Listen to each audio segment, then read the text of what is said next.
What's going on, guys? You might recognize the Da Nang Dragon Bridge behind me. I've been living here for the past 9 months, and during that time, I've been living like an absolute king, but without spending money like a king, if you know what I mean. Now, since moving here, I've seen heaps of content from people coming over saying how cheap Da Nang is. But overall, Vietnam as an entire country, there's so many great places that you can go and visit, and it's all relatively cheap compared to where you would be coming from back home. So anywhere you go to, you're going to be able to just live an amazing life and save way more money, put it back into your bank account so that you can just go further and do more things. But not only that, Vietnam is one of the fastest growing countries right now in the world. There's so much opportunity. Since I've been here, all I see is construction. There's a lot of change happening. Big things are coming out of this country. And so if you're looking for that new opportunity, whether it's to start a new business, grow your business, or just relocate somewhere cheap so that you can put more money into your business, then Vietnam is going to be the place that you want to go to. And today I'm going to walk you through a detailed price guide on exactly how much everything is going to cost, from rent to going out and having a drink and everything else that you can imagine. So if that's what you're here for, stick around because I'm just going to get straight into it. First things first, housing. This is the number one thing that we've got to think about. One bedrooms, this is in US dollars, by the way, $350 to $500 a month. Okay. Right now, I'm in Da Nang. I'm in a one bedroom, big windows, a lot of light, super clean, nice landlord, close to everything, but not noisy. And I'm paying about $500 a month, Australian dollars, plus bills, maybe 650 Australian dollars a month, which would translate to, I think, about 450 US dollars a month. Okay, that's for a one bedroom. If you want a two bedroom, three bedroom, then of course you can spend more money. I don't need a two bedroom or a three bedroom. I just need something that has good internet, or I can make videos that's close to things, and a bed.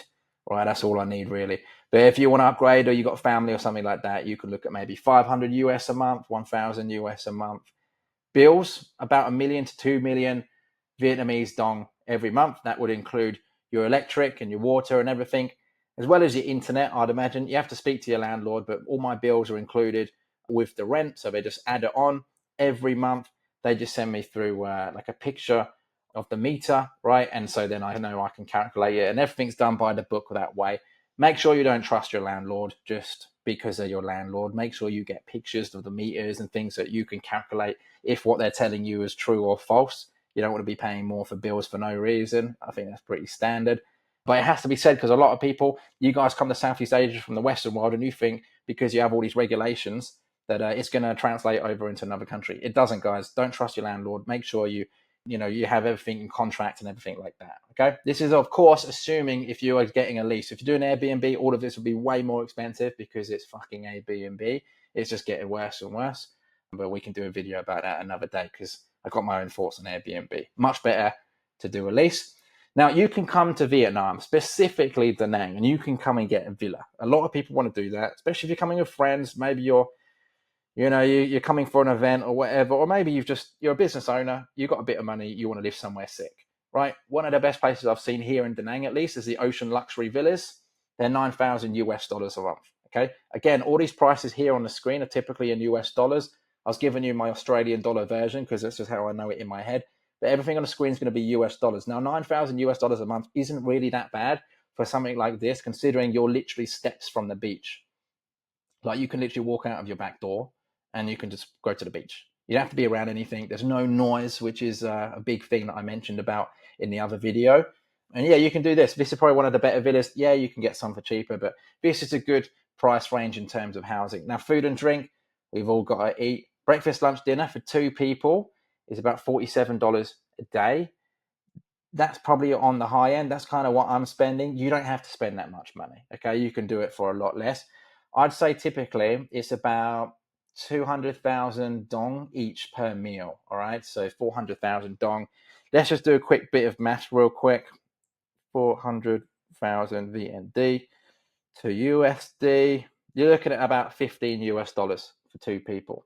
Okay. Breakfast, lunch, and dinner. Yeah, so that kind of really translates. If you look at it, it's $47 a day. Okay. Groceries, $50 a week, give or take. Of course, depends how much you eat. It depends where you go. Some people come here on a budget. They're eating banh mi every day. It costs $1 or $2. You don't have to spend $47 a day. You can probably do that. A third of that really is totally up to you. This is just my budget and giving you guys a bit of a range. Low end meals, 60,000, 80,000 VND. Those would probably be the banh mi's, or like a soup or something, like a pho or a quang. Quang, by the way, is an amazing soup. I never tried it until I came to Vietnam. If you come to Vietnam, you don't know what quang is. I think it's called mi quang, actually. Go find out what that soup is. It's the best. I only heard of pho before I came here, but the mi quang is the one. And then the high end meal is 400,000 dong per meal, right? Maybe if you're going to go and eat in a resort or something like that. So it's relatively straightforward, relatively cheap compared to the West. If I go out to a pub in Australia, I mean, a steak is going to be about 40 Australian dollars. And then if it's you and your missus, that's 80 Australian dollars plus a drink each. You're looking at $100 just for a lunch, right? And that's Australian. So translate 100 Australian into US, you're just looking at that for one lunch. So yeah, it's a significant cost saving just by being in Vietnam, especially Da Nang. Transportation, motorbike rental, you're looking at about 4 million dong for the month. Okay, that's on the low end. If you go to some of these motorbike places, you can usually get a catalogue of the motorbikes and the scooters, and you can see which one you want. Obviously, the more expensive bikes are going to be more expensive. Some places want a deposit, some places don't. If you do give a deposit, they'll give you an option. Okay, you can either pay 2 million dong or give them your passport. I would never recommend give anyone a passport. Keep your passport at home, keep it to yourself. Just don't give it to anyone. Just give them the 2 million dong. Will they take it from you at the end? Well, they shouldn't, because it's a deposit, but we do live in a Southeast Asian third world country, and that is kind of what happens in these places. So yeah, they might make an excuse and say you've done something to the tires or whatever, but much rather lose 2 million dong than a passport. Just do it. Okay, it is what it is. I have seen some good bikes that are about 7 million dong. So yeah, there is a bit of a price range there. If you don't want to drive because the roads are mental, I usually just go on a grab motorbike, because that way I don't have to worry about the roads. I don't have to think about it. It gets me there real quick. Allow someone else to deal with all the craziness of the road. Most of the time, people are not even driving on the correct side of the road. People come out left, right, and center. I mean, it's wild, but the Vietnamese have lived through that for their whole life. So it's just better for me to get a grab motorbike or a grab car. You can do that if you're traveling with your family. This way you get to work in your car. You don't have to think. Your energy is not drained by driving. Okay. If you think about it, right? If you're trying to build a business or something in Vietnam, or you're trying to make some money, you don't want to be spending all of your energy thinking about if you're going to die just going to the gym or not. Okay. I mean, recently I have seen a couple of accidents, I'm not going to lie, but it is relatively straightforward in terms of it just seems to work. It's like organized chaos, but yeah, it's not like the West. Okay, if you had no road rules in America or in Australia or the UK, there would be crashes all the time. I have no idea how they managed to make it work here, but I would much rather just let someone else drive me personally. Entertainment and lifestyle. Beer is cheap and easy to get. The Vietnamese love drinking beer. Go to any restaurant, that's all they ever want to sell you is beer. They very rarely have spirits. Most of the Vietnamese will just be drinking heaps and heaps of beer. Very often I'll go to a restaurant and they just get like a big crate of beer right next to the table.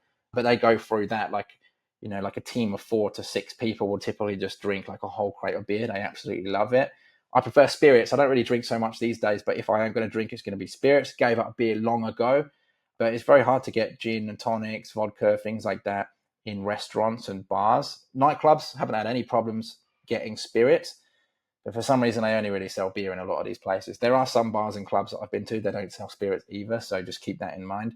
Average drink price, 150,000 dong, which is about $6. You could probably get beer for a bit less. So you could probably buy spirits and cocktails for a bit more. Again, it depends on where you go. I'd say this is probably like the average, really, to be honest. I don't really go out drinking much these days. Kind of gave it up about a year ago. Wasn't really doing anything for me. Don't get me wrong, every now and then I'll still go out for a drink, but it's not priority for me at the moment. But based on my experience going to restaurants and looking at the prices, this is where we're at. Gym membership depends where you go. If you're in Da Nang, Pig Gym is one of the most popular places. I went there for a while, liked it, made a whole video on it, which I'll tag it on this presentation slide. But then I realized that it actually wasn't that good because of the hygiene. They don't clean any of the weights. They don't clean any of the machines or anything. The fans are gross. I was getting like an infection on my face. So I found another gym. It's more expensive. The average range is like 500,000 dong to $1 million dong per month. Okay, 20 to 40 US dollars. Personally, I'd rather just pay the extra money to go somewhere cleaner. But it's up to you. If you want to find out what the better gym is in Da Nang, I'll also link that here in the presentation slide. And then flights. Okay, I love traveling. If I go and live in another country, it doesn't mean I'm just going to be there forever and I'm not going to get bored. I like moving around. I like seeing the country. I like going to different cities. Sometimes I'll just leave the country to go to a different country to check that out. Vietnam's a really good base because of the amount of money that you spend to live here, quality of life and everything.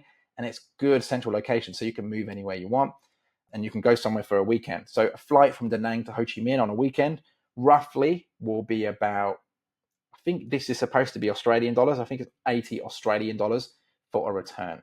But let's say in terms of the range, you're looking at like maybe 40 to 80 US dollars. That really sounds about average to me.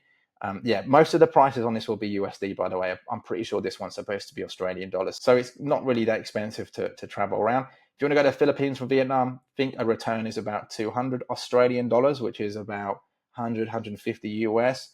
And then, of course, Vietnam's very close to Bangkok, very close to the rest of Thailand. So you're looking at really a flight anywhere from between like 40 to 200 US dollars on the high end, anywhere in Asia to go. If you don't know what to do in order to make money whilst you're traveling around the world, but that's something that you dream about doing, you're not alone. I dreamt about doing the same thing when I was working a 9 to 5, had a really good job in sales, but over time I hated it and I just wanted to go on vacation all the time. I wanted to explore the world. And I just made it happen. I just took my skills. I learned how to sell and book meetings for other companies. And then I took those skills, learned how to do it for myself. In the description below this video, you can go and learn how you can do it as well. And then from there, hopefully you can do the same thing as me. So check out the link in the description below. If you like this video, like it, subscribe to the channel, and I'll see you in the next one.